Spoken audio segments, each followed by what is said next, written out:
Hey folks, Jim Thomas here, Fitness Management and Consulting. I appreciate you being here at the channel today. And for you folks that are finding us for the first time, please hit that subscribe button. I appreciate it. And also don't forget to hit that like button as well. And for you folks that want to learn more about my company and what I do to help you grow and develop your business, please check out the links below. And I would also suggest, checking out our courses. In our course section, we're now offering the Gym Management Playbook. And this is really specifically designed and set up for you folks that are brand new at this, or you're thinking about getting into the industry, or anyone who's struggling at this. The idea is to help you shorten the learning curve, is to help you maximize bottom line profitability. So check out the courses section, see if that might be for you. And then number two, for you folks that are opening new facilities, or you're looking to expand at some level existing facilities, please click our funding link below, where you can potentially qualify for up to $250,000 in funding for your facility, with no collateral. So with that said, let's jump into our topic today. And it's 6 intelligent questions that you can ask your gym sales rep after each sales presentation. 6 intelligent questions that you can ask and should ask your gym sales rep after each sales presentation. Now, really what this is patterned after, one of the things that we do in facilities to help really, maximize closing percentage and maximize, hopefully the number of folks that will join your facility, is what we call a tour log sheet. And the purpose of the tour log sheet is after each prospect that we take through that doesn't buy, the manager or someone similar will sit down with that individual rep, and we will go through a series of questions to help understand why didn't that customer buy, and even more, if that same customer essentially came in again, how do we handle it differently to hopefully get them to get started? And the whole key to this is it's not to point the finger at the customer and say, oh, they were not going to buy, they didn't have any money, they weren't interested, they were just here to look around, they're a tire kicker. None of that. Okay, we got 100% of the accountabilities on me. Okay, because one of the ways that we look at this, if a customer chooses not to buy, essentially what they're saying, no matter what the reason is, essentially what they're saying is, hey, based on what you want to charge me for it, I don't think it's worth it.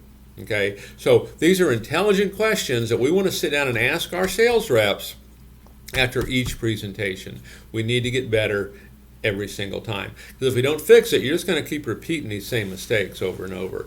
So number one, what questions did you ask the customer, your prospect? What questions did we ask? How long have you thought about doing something like this? How long has it been since you were in ideal shape? What are you going to do when you finally get those results? Okay, why are these results important to you? Okay, who else is involved in the decision to get started here today? Are you like to work out in the mornings or the afternoons? Do you prefer using free weights or do you like the machines? Okay, what kind of questions are we asking? And really, if you're not using a needs analysis, these are questions that should be on your needs analysis. Make sure that we ask them, make sure we get answers, take good notes on it. If you don't have a needs analysis, you can do 2 things. Just search the channel here and you'll find other information that we have on a needs analysis and how to use it. If you need one, you can use the links below. You can feel free to direct message me on Twitter. You can email me direct. You can put it in the comment section below, and I'll be happy to send you a sample needs analysis and how that works if you don't have one. So what questions did you ask the customer? Because the more we can understand, the more we can know about the prospect, the easier it's going to be to help solve their problem. The easier it's going to be to kind of prescribe solutions for them. Okay. Number 2, what are the things that your customer wants? It's interesting. We hear it all the time. Well, sell the customer what they want. Okay, and we don't even know what they want. And that want, I kind of call it that super objective, that powerful why.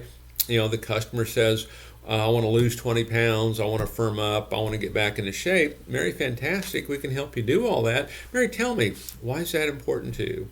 Mary, tell me, how's that going to change your life if you're able to do that? You want to find out why it's important.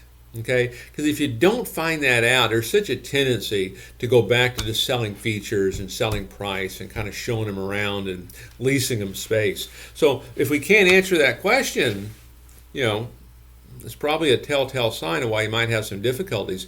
And I can share with you this, is with a lot of clubs we work with, we'll prepare and use a Google real-time doc, like a guest register.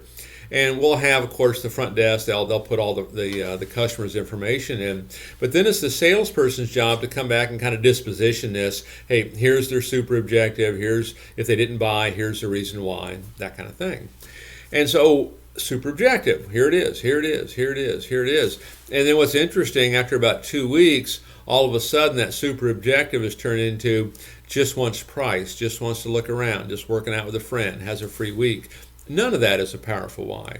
None of it. Okay? The powerful why is, why do you want to lose those 20 pounds? Well, I want to get off medication. Well, I'm getting married in 90 days. I want to look my best. Okay? We want to find out that powerful why. Okay? Number 3, how did you go about establishing yourself as a trusted resource to your customer? What did we do? How did we go about doing this? Did we have a testimonial book that they looked at? Did we show them credentials that we have, maybe with the Chamber or the Better Business Bureau, or doctor-led organizations that we work with? Did we have other customers? Did we introduce them to them on the tour? But how did we go about working to establish ourselves as a trusted resource? Because there has to be trust. Okay, otherwise you'll never really maximize what you're looking to do. Number 4, how did you set your gym apart from the competition? Okay, it's that whole issue of differentiation. It's that whole issue of what are you doing in your marketplace that's so different than everybody else? How did we go about doing it? How did we do it? And here's my thing on all of these. You can't just say you did it. Okay, I want to see that you have a needs analysis and you're writing it down. Okay, you're taking the time to write it down. So not only does this help you get all the right information to solve the customer's problem, but now if they don't buy, and they all won't, okay, you put this into your follow-up system in your CRM. Now we're doing follow-up. Your follow-up's going to be a whole lot better than probably what it's been. And if you're a gym owner and you have some turnover and you have a brand new person who's now following up, they're going to be much more effective than what they are. Oh yeah, they just came in at checkout price. Okay. Number 5, who else plays a role in your customer's purchase?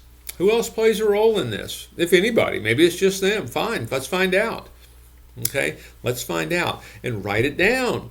If you don't write it down, as far as I'm concerned, you didn't get it. I have nothing else to go on, right? And then number 6, your prospect, your buyer, your customer, what do they stand to gain by becoming a member with your gym? What do they stand to gain? Access to a lot of great workout equipment, really nice membership card, really nice app on their phone. Yeah, no one really cares. Not really. What do they stand to gain? Live longer, look better, feel better, more self-esteem, fit into a brand new wardrobe, fit into that wedding dress, this spring, get off medication. Okay, what does a buyer stand to gain? Each person you talk to, what do they stand to gain from becoming a member? Okay, and how do we communicate this? And do we even know what it is? Okay, so 6 intelligent questions that you should be asking your gym sales rep after each sales presentation. Take a look at these and expand on these. The more you can do, the more you can understand in terms of why the customer didn't buy and what can we do differently. We're holding ourselves accountable, not the customer. You'll find your closing percentage can grow exponentially. And the better job we do at this, you'll find you'll sell more PT, you'll get more referrals, and all of that will start to fall into line for you. So folks, if you found the information beneficial today, please hit the like button. I appreciate it. And again, to learn more about me and my company, check out the links below, including the Gym Management Playbook under our courses section. And we'll look forward to seeing you all in that next video.